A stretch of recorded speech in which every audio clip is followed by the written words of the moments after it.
अपराजितांकु हराइबाकु जबरदस्त प्लान। भुवनेश्वरी नुआ प्रार्थी कोल्हाइब बीजेडी। श्रीमयीक बदल में आउ जड़े हेबे प्रार्थी। दर्शक बंधु भुवनेश्वर लोकसभा आसन उभय बीजेडी और बीजेपी स्वतंत्र फोकस रही। एमितिक राज्य में जो निर्वाचनी मेंटर चर्चा होता ताहा नहेबा पछरे भी भुवनेश्वर संसदीय क्षेत्र गुरुत्वपूर्ण भूमिका थिबा पूर्वरु चर्चा होछि। कारण आसन भागबंटा भितर जो किछि आसन को निज पाखरे रखा दुई दल अड़ी बसी बोली कहुला ता भितर भुवनेश्वर प्रमुख बोली पूर्व आलोचना होइछि। तेणु स्वाभाविक भाव राजधानी रहुथिबा भुवनेश्वर लोकसभा आसन उपरे शासक और विरोधी दलर स्वतंत्र नजर रही। तेबे से जहाँ भी हेउ सांसद अपराजिता षडंगी को एथर पुणी थरे भुवनेश्वर लोकसभा आसन प्रार्थी करिछि बीजेपी, जहाँ बीजेडी मुंड व्यथा को बढ़ाई देछि बोली कहुछि। कारण गत थर अर्थात 2019 निर्वाचन में बीजेडी प्रार्थी अरूप पट्टनायक को हराई भुवनेश्वर सांसद भावे निर्वाचित होते अपराजिता। गत निर्वाचन में उभय दल यह आसन ने नुआ चेहरा को प्रथम थर पर सामना करते। बीजेपी पूर्वतन आईएएस अधिकारी अपराजिता षडंगी को प्रार्थी करथिबा बेले तांकु चेक देबा पई पूर्वतन आईपीएस अरूप पट्टनायक को प्रार्थी करथिला शासक दल। उभयଙ୍କ ମଧ୍ୟରେ कड़ा टक्कर होइथिले मध्य अरूप को उपरे अपराजिता भारी पड़िथिले।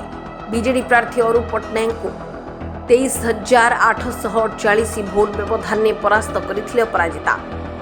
अरूप को सपक्ष 4,23,152 भोट पड़िथिबा बेले 4,86,991 भोट पाई विजयी होइथिले अपराजिता। आउ सांसद हेबा परे विभिन्न प्रसंग को नहीं से राज्य सरकार को करथिले टार्गेट।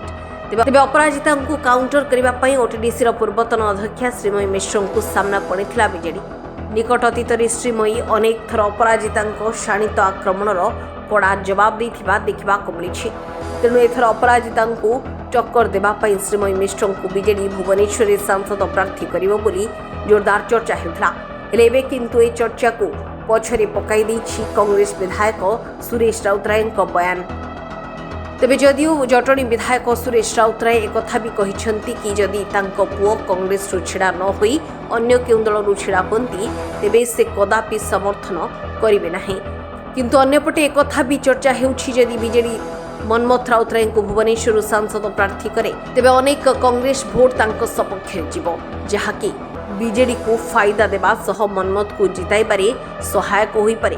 तेबे सबुठारु गुरुत्वपूर्ण कथा हेउछि कि बीजेडी एते थर भुवनेश्वर लोकसभा आसन हातेबाकू सबु प्रकार प्रयास करुछि। तेणु एठारे अपराजिता को चैलेंज हेबा पई जणे नुआ तथा युव चेहरा को सामना करबा पई दल प्रस्तुति करुथिबा कहा जाउछि।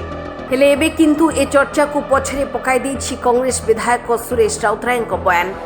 तांको सान पुओ कैप्टेन मनमोहन राउतराय को कुआडे भुवनेश्वर सांसद प्रार्थी हेबा पई बीजेडी प्रस्ताव देथिबा कहिसंती सुर। तांकर कहिबा कथा हेला पांड्यान और बॉबी अर्थात 5T अध्यक्ष VK पांड्यान एवं बीजेडी सांगठनिक अध्यक्ष प्रणव प्रकाश दास कुआडे तांको सान पुओ को नहीं आलोचना करिसंती एवं तांको दलरु लढिबा पई टिकेट जाचिसंती। खाली सेतिकी नुहे तांको सान पुओर मध्य बीजेडी एवं मुख्यमंत्री नवीन पट्टनायक प्रति अनुरक्त रहिछि बोली पूर्वरु कहिसंती वरिष्ठ कांग्रेस नेता सुर राउतराय। एमितिकी निजे मनमोहन राउतराय मध्य कहि सारिछंती कि कथा कम और काम बेसी पाई से नवीन को खूब पसंद करती। तेबे सबु दिगरु देखिले मनमोहन राउतराय को भुवनेश्वर लोकसभा आसन बीजेडी प्रार्थी करने को चाहूथिबा कहा जाउछि।